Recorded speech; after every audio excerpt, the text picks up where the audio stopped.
Greg Murphy and Russell Ingall will start off the front row. Mark Scaife and Jason Bright, the Holden Racing Team duo behind them. Marcus Ambrose, great drive in race 1.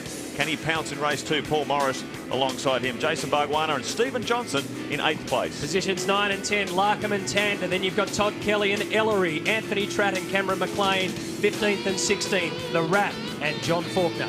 If you look down the right-hand side of the Shell Helix scoreboard, those yellow boxes show where the cars qualified, so you get an idea of how they're performing throughout the day. James Brock qualified 33rd. He's up to 18th in a good day. You can see right down there to David Bernard has moved nowhere. Qualified 24th and he starts 24th for race 2. Eddie Abelnusa in 25th. Jason Richards from Team Kiwi 26th. Tony Longhurst, who found the wall, starting at 27th. Mcconville, Forbes, Lowndes, Seaton and Brad Jones making up a 32-car start grid for race 2. I was just saying before, Neil, about this 4,000 RPM rev limit. Stephen Richards will start from pit lane after a drama in the warm-up. When you get to Bathurst, where you've got very tall diff ratios, you've got 120 litres of fuel, and in the pit apron you're starting uphill, something like that I would imagine is going to cause a big problem for some teams. I think it actually might, and we mentioned in the first race as we go on board here with Russell Ingall carrying Strathfield in-car camera. Remember, he's our DreamDrive.tv ambassador, and things looking pretty good for Russell so far this weekend, and indeed for the series leader Mark Scaife. Hasn't been an ideal weekend for him, but even in their worst weekends at HRT with Mark, they still seem to score critical points, and a lot of people would like to be that far up the sharp end, and this is the guy that was at the sharpest of the sharp ends, Greg Murphy, and that was a great run from him in the first race. Such impressive race speed, the Holden Racing Team. They really do recover when they need to. Just finishing off on that topic, Mark, it was implemented because obviously it's difficult to hold your thumb on the button the whole way through a lane, particularly for the endurance races where you have to loosen your belts and so on as you're coming to a stop. And also some of the entries into the pit lanes require that you've obviously got to hold your finger on the button as you go through quite a sequence of turns, and unless you've got a uni joint in your thumb, you can't actually do it. And so that was the reason the switch has been implemented. And but there's been a lot of infringements, and as I came back up here, I know at our team, because our other car with Rodney Forbes was one of those that infringed, there's actually some doubt about why that has happened, so we'll get to the bottom of it.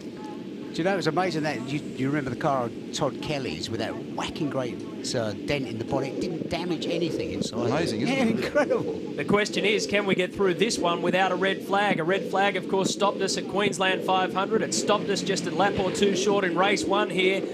And now we go to race 2. To round it off at Winton, round 10 of the Shell Championship Series. Commodores fill the first 4 positions on the grid. Greg Murphy in pole position has got to a slow start. Russell Ingall has charged ahead. You've got Scaife and Bright right behind Murphy as they go into turn 1. Big squeeze through turn 1. Look at this. Is that... And Holden Racing Team, look at Murphy get it sideways as he comes out of turn 2. There's trouble in the middle of the pack here. Dougal McDougall's gone off. Jason Richards managed to get around on the outside, and John Bowes pointing the wrong way again. Spins it around, and now comes Stephen Richards, who had a pit start. So Bauer has gone right back. Still a couple of cars sitting off the side of the track there too. So a bit of drama there at turn 2 as they flick through. It's a big ask. Big V8 supercars weaving their way through a very narrow strip of bitumen. Here we are back at the lead of the race. Looks like a relatively clean start at the front of the pack. And the big winner out of that, of course, was Russell Ingall. He's leading through Greg Murphy. Then Mark Scaife and Jason Bright right up against each other. Marcus Ambrose slots in behind him. A Valvoline Cummins Commodore in there as well, and Paul Morris is behind them.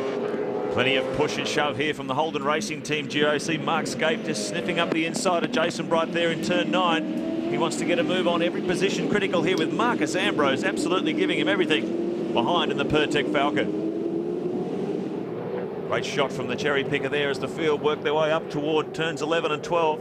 And Russell Ingall taking advantage of that brilliant start. It's going to be interesting to see Ambrose with his full 8 cylinders. So he had an inlet and an exhaust manifold crack, and it was probably due to where, remember, he went off, he went through all the water, and the water on the red hot or white hot exhaust manifold would certainly break it. After all the discussion about weather in the last day and a half, we've actually ended up with a very pleasant afternoon here, and short sleeves on the way to the commentary box, so it's beautiful.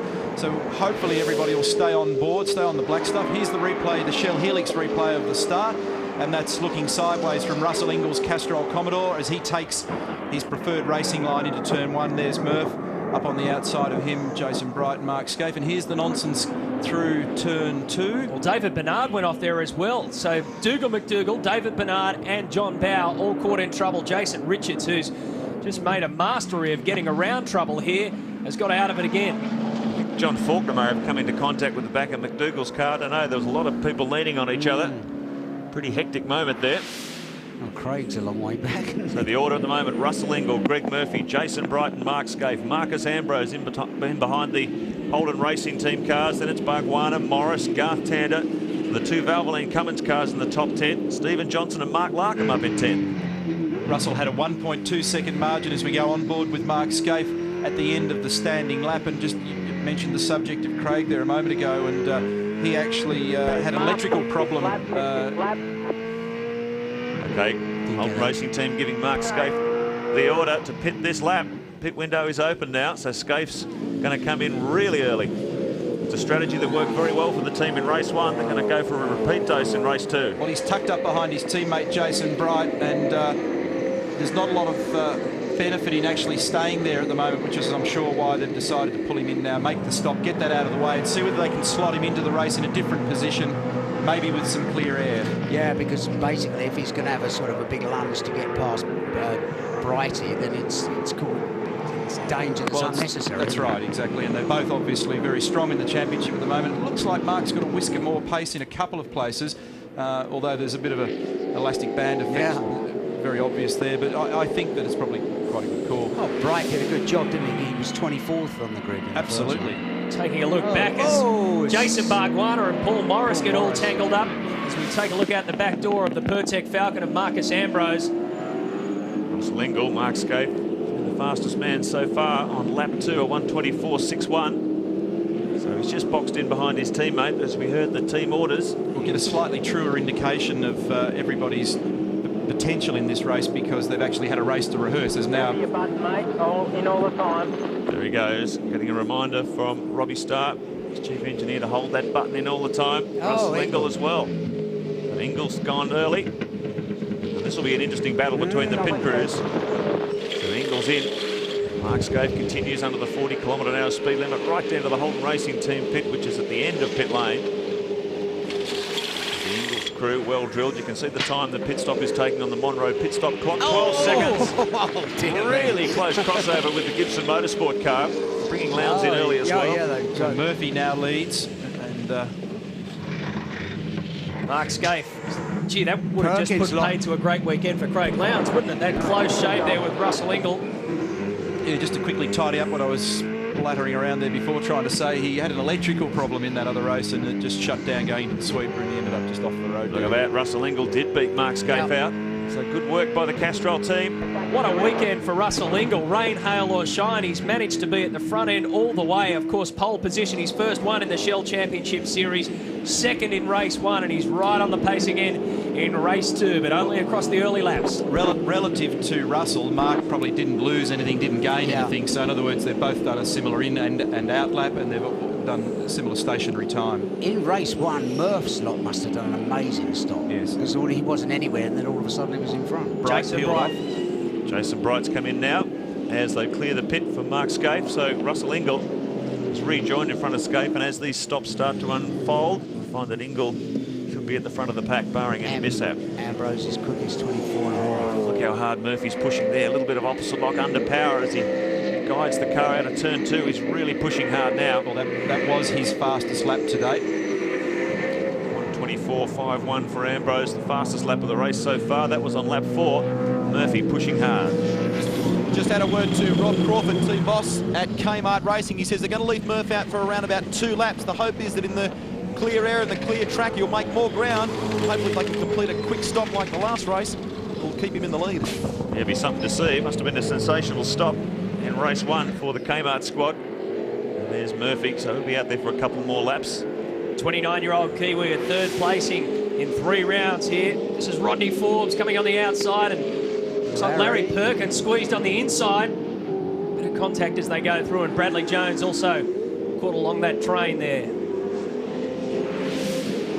No major damage. Yep, here he is. Greg Murphy, car number 51. Third at Eastern Creek, third at Barbagallo, third last round at the Queensland 500. He's had 3 race wins. And of course, heads into Bathurst, a 2-time champion. Let's take a look as he goes through into pit lane. And this is all full-on racing track out where they are at the moment, Matt. So when they're coming off the circuit and going through that S-bend there, they can drive as hard as they dare, but it's very narrow. This is a last-minute change here by Greg Murphy's crew. They were going to keep him out for 1 or 2 more laps, but Rob Crawford, as soon as I finished talking to you just moments ago, ran back across from the pit wall, got the guys to get the tyres ready. Keep an eye on the time here. 12 seconds gone so far. This is taking a long time here, and this is going to be quite costly for Greg Murphy. The rear left.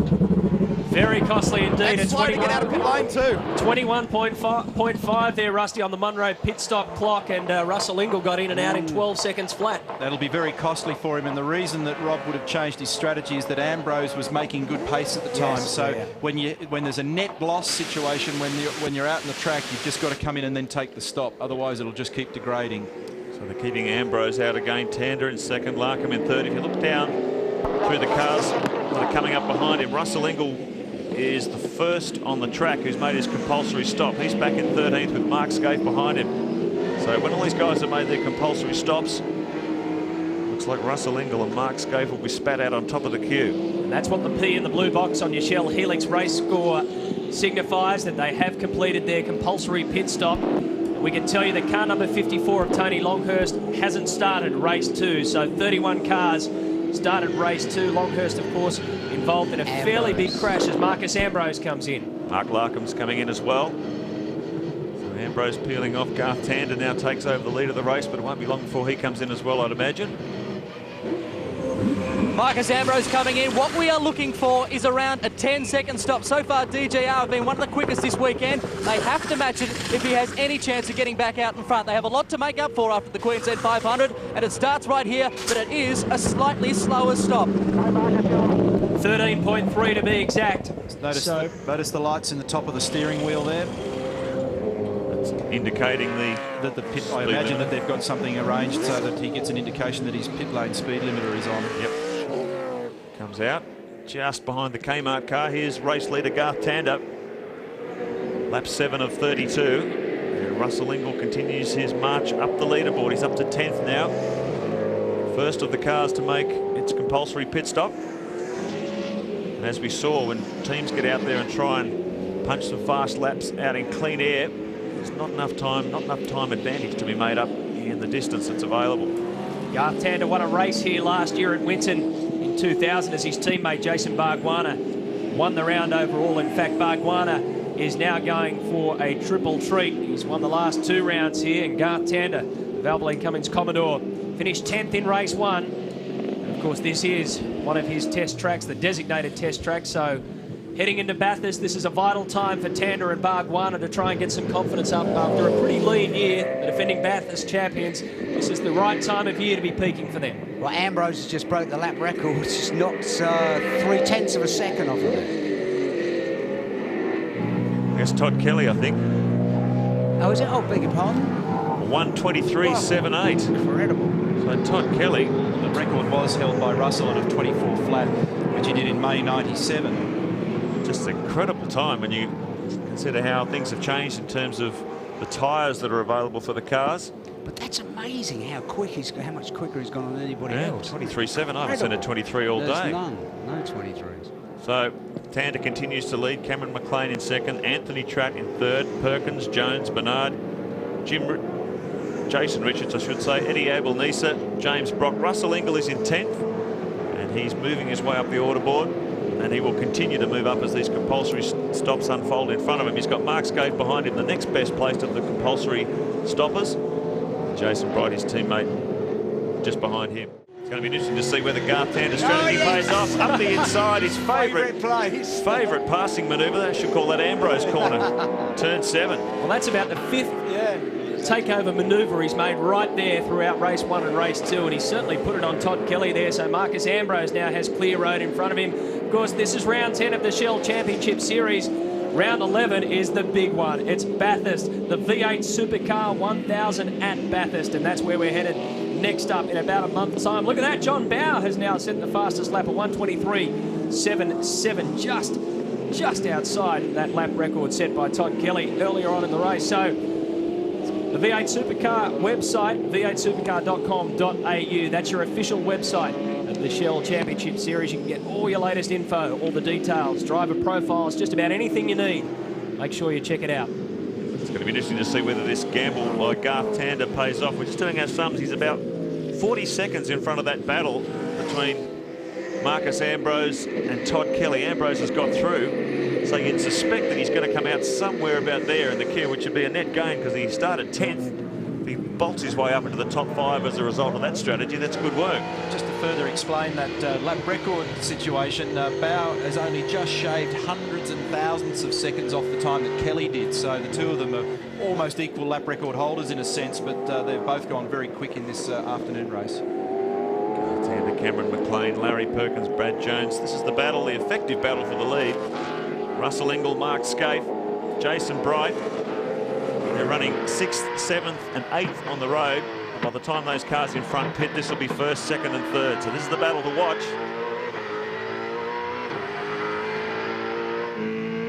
On board with Russell Ingall. Let's take a look. This is from Scaife. VB in-car camera of Mark Scaife and the Holden Racing team. Currently in 7th position overall. So your race leader at the moment is Garth Tander, then Cameron McLean, Larry Perkins, Brad Jones, Jason Richards. It all starts to move around now. Russell Ingall and Mark Scaife start to make their way up. The 1-2 cars make their way through turns 1 and 2. It's funny, Neil, when Scaife was behind Bright, it looked like he was Brighty wasn't going as quick, and now that it's the opposite way around, it's almost the same thing. Yeah, it's interesting sometimes how that happens, and remember that they have come in and changed tyre sets, and sometimes you get a little variation in performance depending on what tyre you're on at that time. Ambrose has done it now. 23.48. 23.48, so he set a new lap record. They're chopping it down. That's 3/10 off the time that Bow set only a few laps ago, so they're really flying. Well, you just got the feeling as well in race 1 when Marcus Ambrose, massive impact from Cameron Mcconville upside down. That'll be a start the car It's down at turn 4, which is the old turn 2 at the bottom of the hill down there, so it's tripped over in a big way. Well, it's caught out Jason Richards, it's caught out Tony Longhurst, and now poor old Cameron McConville. I want to try and get it up right in case the thing catches fire. Oh no, it's okay. That's good. Safety car is on the circuit. The SC boards and the yellow flags waving furiously. Good to see Cam getting out okay. That's the only trouble with that really soft stand stuff, because basically the car sticks 2 wheels in it going sideways and it just flips it straight over. Now we're just wondering whether Larry Perkins is there. We're just wondering whether Garth Tander got into pit lane before that. So Tander just got in before the safety car was shown. Wow. So that's a brilliant bit of fortune for the Valvoline team. He's come out just behind Marcus Ambrose, I think. Yes, he has. Yep. So he has got a net gain from that. Boy, that's cutting it close. Well, the good news is that Cameron McConville is all right. Got himself out of that car. That was big time. What happened? We'll see what happens here. Well, he's run wide. Oh, he's just pitched it into the sand. Watch this. Just dug in. And that's right. Oh, no, on the fence. Very gentle rollover. Why did that start, though? I'm not totally clear on. Yeah, it started very early. Did he get out there on his own, or did he get a helping hand? No, there was no contact with any other car. He just ran offline and watch this again. Ah, you got the left rear on the grass. That's why. Yeah, because it just looked a little bit strange. It's really weird the way. How unlucky is that? Yeah. And out of all of it, the roll was probably the softest part. Yeah. Which is nice. Yeah, not quite sure looking at that replay. Just couldn't see whether that left rear tyre was deflating or not. All that happened very quickly. One of the members of the team paying close attention to that replay is Trevor Ashby. Trev, have you spoken to Cameron? How is he? No, I haven't spoken to him at all, but we actually saw him on television get out of the car, and he's walking around, and I'm sure he's okay. Now, it's not a nice thing to have happen, but the upside for Cameron on this is that that's your car that you're going to have for Bathurst. He's got the new one. It is, yeah. I know Steve will be sitting at home thinking, geez, that's our car, Trev, and what have you done? But yeah, Cameron's got a nice new one back at the workshop all ready to go, so yeah, Steve and I will be into that one. Lucky it's only a light roll. Well, it's a light roll, and it's going to keep Lancevale Smash Repairs pretty busy for the next week or so, but yeah, it looked very light roll, just flicked over at the last minute. It's been going well. well up until then, hadn't it? Look, yeah, the cars, we've found the speed in the car the last few meetings, and we've been very happy with the pace, and there's a couple of little things we have to put together. A slight off like that can happen, and you know, it won't put us back at all. We'll see you at the mountain for the big one. Thanks, Greg, we'll be there. Race 2 of round 10 at Winton. They're still cleaning up the debris and getting rid of the drama that Cameron Mcconville left behind, but at the moment it's another Cameron McLean, who has the race lead. Russell Ingall, Mark Scaife, Jason Bright, Marcus Ambrose and Garth Tander, then Todd Kelly, Paul Morris, Paul Radisich and Stephen Ellery round out our top 10. So lights are off on the safety car. Cameron McLean first in the queue. Brock's in there too. Rodney Forbes.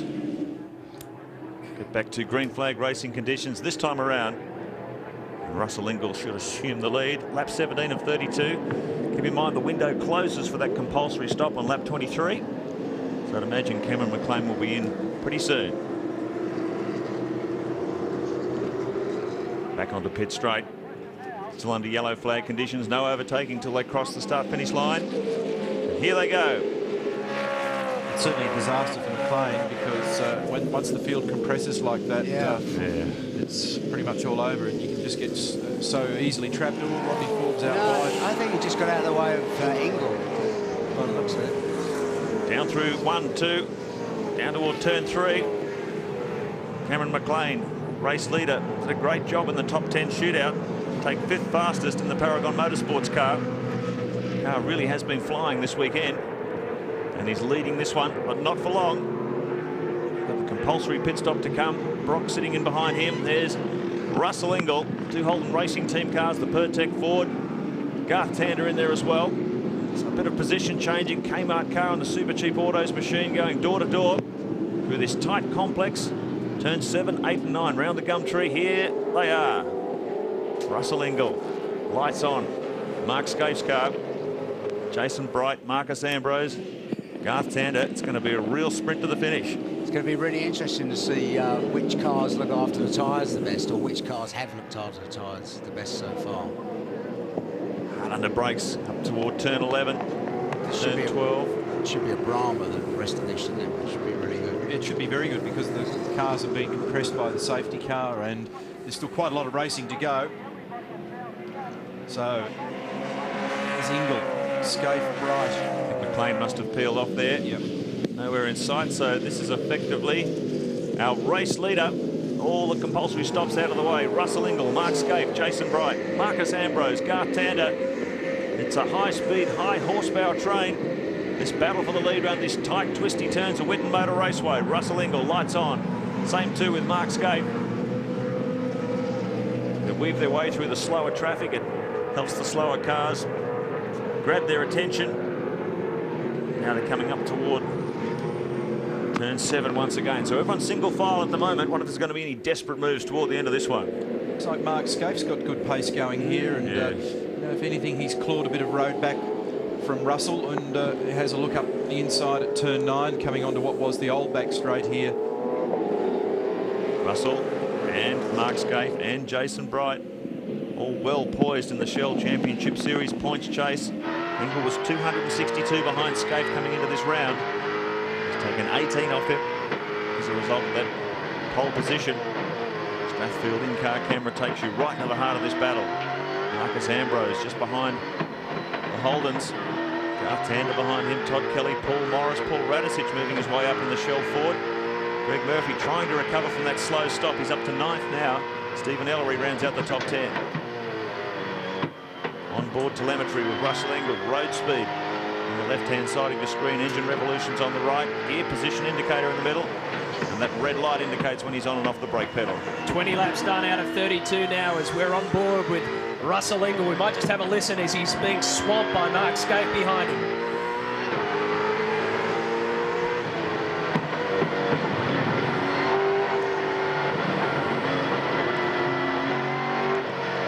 Tricky part of the circuit around Penrite's. HRT cars look so good, don't they? Yeah, wherever he puts it, it's really sharp, and it turns in. It's great. You could hear Russell having to just play with the throttle a lot through turn 5 in the sweeper, which sort of suggests it's probably understeering a little more than he'd like through that part of the course. You can see that the two cars have got different strengths and weaknesses, and there's a couple of spots where Mark's really able to attack, and there's probably one or two others where Russell can just take the heat off a little bit. Russell Ingall is enormously experienced. He'd be awake to just about any attack move Mark Skaife attempts, and Skaife well aware that he's got to fight hard and hold this championship lead. Well, the Lansvale racing team are packing up early today. Cameron Mcconville, what happened there? Was there anything that went wrong with the car? Did it give you an indication what might have happened? No, look, it was my fault. I just dropped the wheel off the edge on turn in into turn 2, or the old turn 2 there. Spun the car around and I tried to catch it. It was sort of like a half spin, but unfortunately the wall's so close there. I just glanced the wall and over it went. We're so close to Bathurst here. What about the damage? Is it only light? It's pretty light, really. The main damage is where I glanced the wall. I was actually hoping they'd roll me back on all four, and I tried to drive back because the damage isn't really that bad. It's just one of those annoying things. Hard luck, Cam. Certainly is. One of those annoying weekends, in fact, for Cameron, who was involved in a fairly big squeeze in race 1. Qualified 14. Oh, look at his favourite. Look.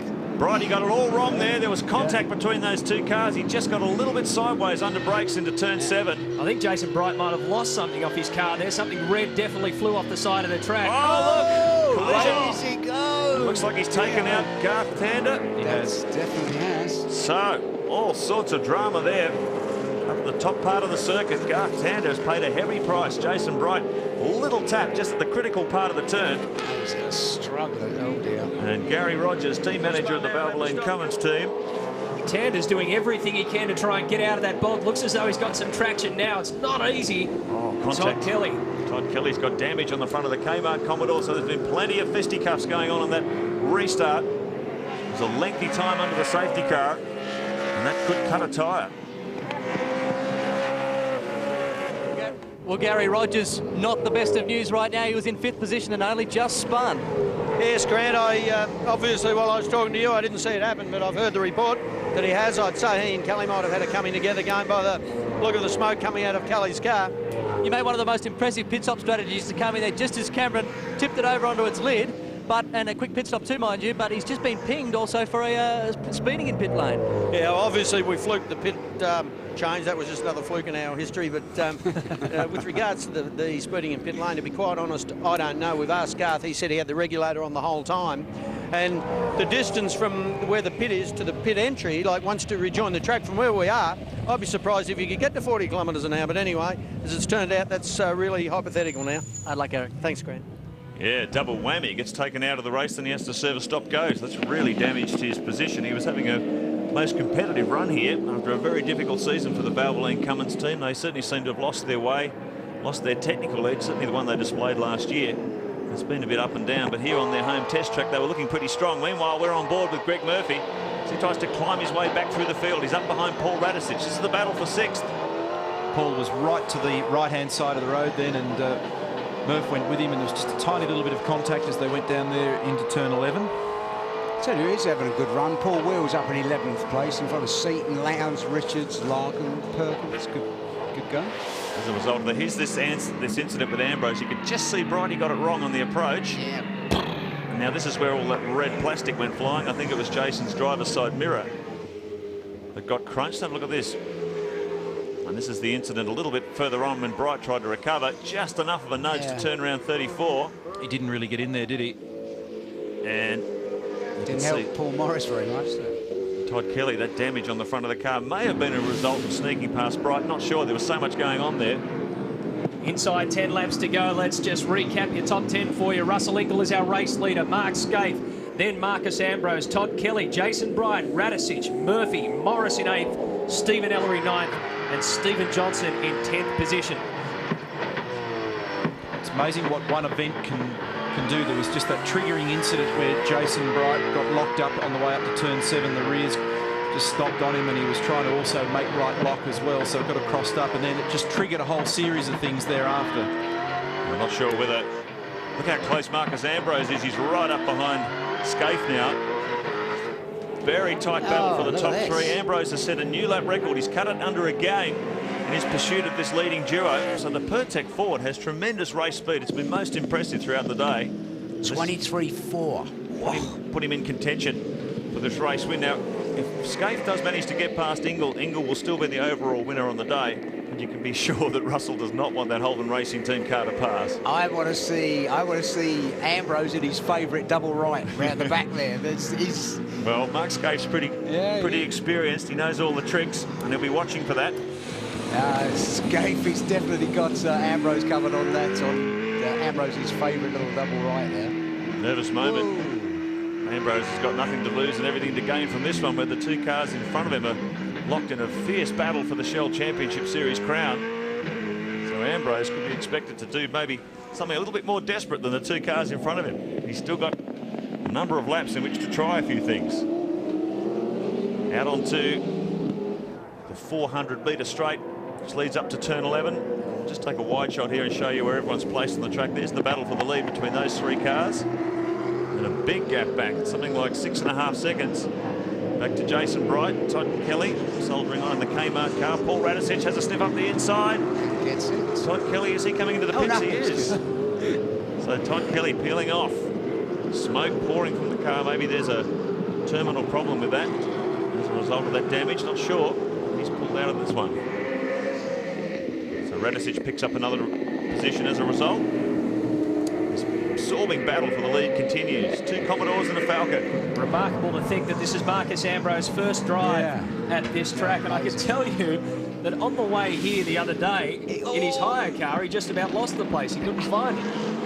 Oh yeah, he flew past him. He went phoned the past. Stone Brothers from the McDonald's up the road and said, have I passed it? Oh, look at this battle a bit further back in the pack. Shell Helix replay. Oh, Just a sail. How rough and tough it is in the middle of this order. This is Mark Larkham, John Bow, Larry Perkins fighting over 13th, 14th, 15th place. Mark Larkham. And Larkham's paid the price. He's well and truly beached there.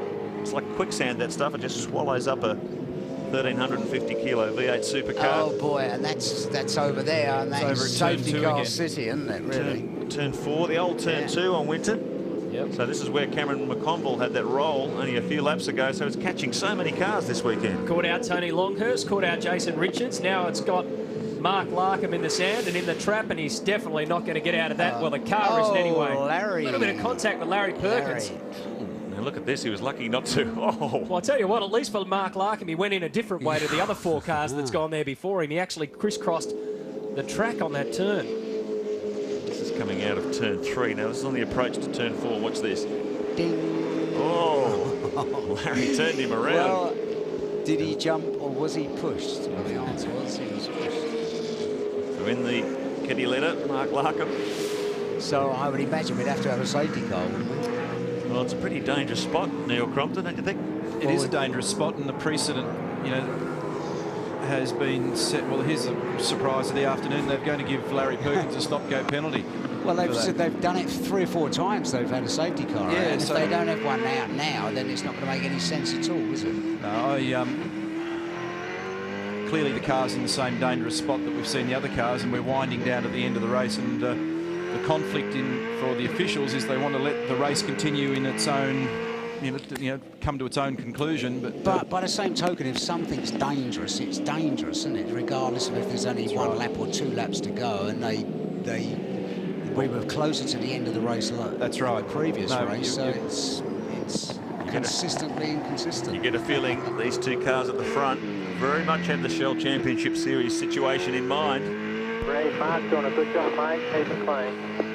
Encouragement from Rob Starr to his driver, Mark Scaife. Just keep it clean. That's what everyone's thinking. There's points to be bagged here. 228 points on offer for Mark Scaife. He can bring it home where he is. 5 laps remaining.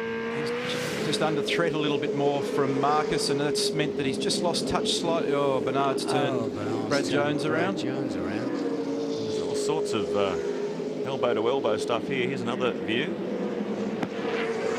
Car's getting turned around with incredible regularity here. Brad Jones certainly wasn't happy about it. Threw his hands in the air, but out in front, this is the 3 that are fighting for it as Mark Scaife gets up on 2 wheels twice. You've got Russell Ingle, then Scaife, then Ambrose. In the championship series, it's the fight between Ingle and Scaife at the moment. And the interesting thing is that Stephen Johnson He's still, of course, in the championship battle, but dropped down to 9th position. So your top 10 at the moment: Ingle, Scaife, Ambrose, Bright, Radisich, Murphy, Morris, Ellery, Johnson, and Paul Wheel is in 10th position on the Shell Helix race score. Mark Scaife's just got a tiny little edge in drive off the corners, and Marcus has got a tiny little edge with the turn-in and mid-corner speed of the car, and it's making for a great battle.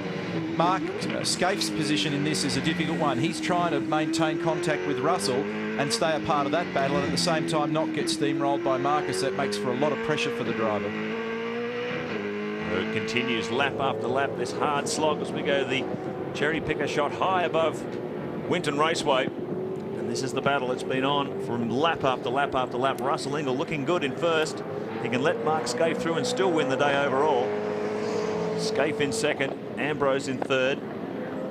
And a bit of a gap back, about 5 seconds to Jason Bright. Paul Radisich, Greg Murphy recovered well from that slow pit stop. He's up to 6th now. Paul Morris, Stephen Ellery, Stephen Johnson, and Glenn Seaton up in the top 10. That's a fight back from the FTR driver. Yeah, you look at the way Mark guards his ground here. right over it. He's obviously. Well, he's to such an extent that Marcus is now sort of using a different approach, trying to come up to turn 7 there. Look how tight it is through the back here. It's just narrow little strip of bitumen. Well, a little bit of a touch there. But Marcus just pulled the nose of the Pertec Ford out of that one. He could have continued to drill the bumper there and risk turning the car one around, but he just got out of it at the end. Just enough of a tap to let Scaife know that he's pushing and pushing hard. He actually lost a little bit of ground, didn't he? A lot of ground there, didn't he? Marcus Ambrose, I'm sure the last thing he wants to do is get involved in a championship altering result. He's 8th the championship points coming into this one. Mark Scaife just got the left rear on the slimy edge there, and the car just crossed up a little bit on the way into 12. So plenty of pressure here for the championship leader. 3 laps remaining for Russell Ingle. You can see that gap back to Jason Bright, running pretty much on his own now. Paul Radisich also has some clean air in 5th spot. Here's the margins, gives you an idea of the exact track position of everybody. There's Bright in 4th, the margin back to Radisich 5th. Farrell gap back to Greg Murphy, Paul Morris, Steve Ellery. Bit of a battle here with the next group: Stephen Johnson, Glenn Seaton, Stephen Richards, Paul Wheel, John Bowe, David Bernard. Here's Greg Murphy, the winner of race 1 here earlier today. The field's become a little bit spaced out after that restart. They were breathing all over each other, but the various strengths and weaknesses of the different cars are starting to emerge over a period of laps, and you're starting to get some gaps appearing here. Stephen Johnson would not be happy with his performance this weekend. Came in here really pumped after that win at the Queensland 500 only 2 weeks ago. Now he finds himself in 9th, really chasing every point that he can. They were starting to get some consistency in the performance of the Shell Fords in terms of their chassis performance particularly, but just not quite in a winning position at Winton here. Mount Panorama just around the corner. So Stephen Johnson will be thinking about championship points here. 2 laps remaining for race leader Russell Ingle. He's got it out to just over a second now, Ingle over Scaife. So Marcus Ambrose, has he run out of options? Mark Scaife wise to every move that the Ford driver has attempted. Good lap from Ingle, that last one, 24.9. So Russell's car obviously using its tyres very well. And he doesn't have to be as defensive. Clarion Sandown 500, the 15th and 16th of September. You can see it on 10 on trackside, Sunday the 30th. It's back, folks, but right now we've got a major fight on our hands as far as the Shell Championship Series goes. As I said at the top of the show, it's not going to be decided here. There is 3 more rounds to go after this one, and the points are getting very interesting indeed as Marcus Ambrose closes in on Mark Scaife. Scaife pulls away, and Scaife is trying to track down Russell Ingle.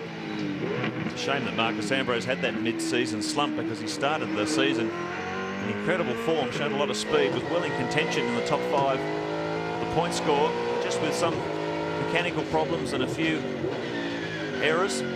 He's found himself slipping down through the order. He's currently 8th in the points, 1,410. So a long, long way from the 2,270 of championship leader Mark Scaife. 1 lap remaining now for Russell Ingle. 3 kilometres of racing, and he will win Round 10 of the Shell Championship Series at Winton. It's been a lucky racetrack for Castrol Holton over the years. It was the same track where Larry Perkins took his first and only Shell Series pole. The only place the Castrol team has taken a 1-2 in Shell Championship Series history. Russell Ingall's first poles came here, and will Russell make it another victory? And if he does make it a victory, the people in Argentina are going to be convinced that that little thing he did after the race. We can guarantee you, folks, he certainly did it before. Barry, can you interpret that for us for our viewers? Yes, anybody who didn't hear it, Russell at the beginning of the telecast said in Spanish, "Hello, friends of power sports, I'm Russell Ingall and I'm going to win today." And that was for a telecast that goes out to South America, and one of the countries included is Argentina. And this will make it the 6th round win this season for the Holden cars. They've got 5, plays 4 at the moment as far as manufacturers go, but Russell Ingall pulling further ahead from Mark Scaife. They've remained this way for quite a number of laps now. Ingall, Scaife, Ambrose, Bright, Radisich, Murphy, Morris, Ellery, Stephen Johnson, and Glenn Seaton has moved his way up into 10th position.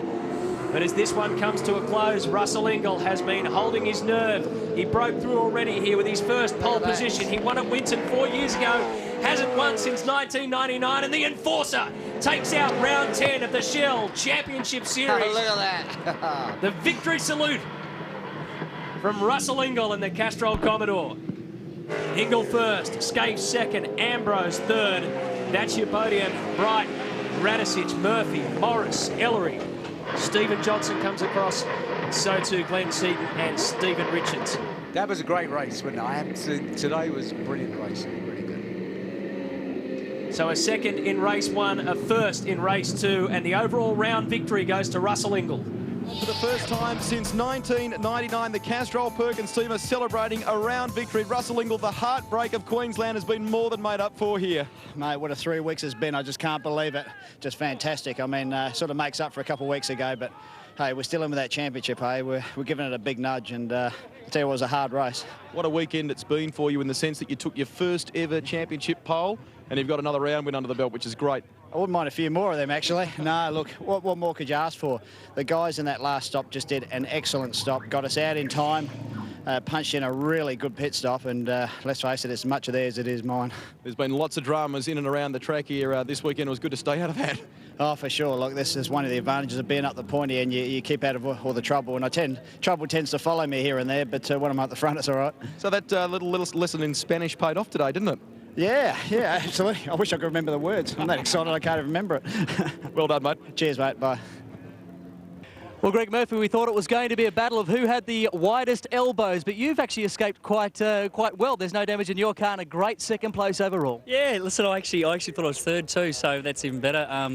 Yeah, we got a great pit stop the first race, and we didn't get such a good one that one, but that's the way it goes, and everyone's worked really hard, and especially all the guys back at TWR, back in the workshop as well, you know, they're the unsung heroes. So, and we wrapped, and it was better than we got third at the other one, so we're moving up the ladder. Bathurst is next, so that's ours. That's got to spur you on, surely. Yeah, listen, car's been performing pretty well. We had a bit of a struggle late in that race, but you know, the guys did a great job on the stops in the first race and moved us from 8th up to the front. So I'm not complaining. It was great. Had a race win today. Here's to the boys at Kmart Racing. Congratulations. Well done. Thanks, mate. Cheers. Well, yesterday it was a bit of a gut-wrenching day for you, wasn't it? I mean, you were so excited by the fact that you'd done well in practice and in the early stages of qualifying. It didn't go that way at the end of it, I know. You were starting from 15th today. Valuable championship points. That's the most important thing, isn't it? Oh, look, Rusty, absolutely. I mean, you wouldn't have said, you know, yesterday at 15th that we're going to run third. So it was a great effort. The stops were fantastic. Our strategy was good, and the car speed was excellent. So, you know, it worked out for us. Jeez, it was hard work out there today, wasn't it? Well, there was one bloke that wasn't in the championship battle, and he was giving me a fair hiding, and Ingall and I were having a battle. It was, I mean, it was a great race. I mean, that's the sort of racing that, you know, I mean, that's what it's all about. Hey, well done, Mark. Roll on, Bathurst. Thanks, Rusty.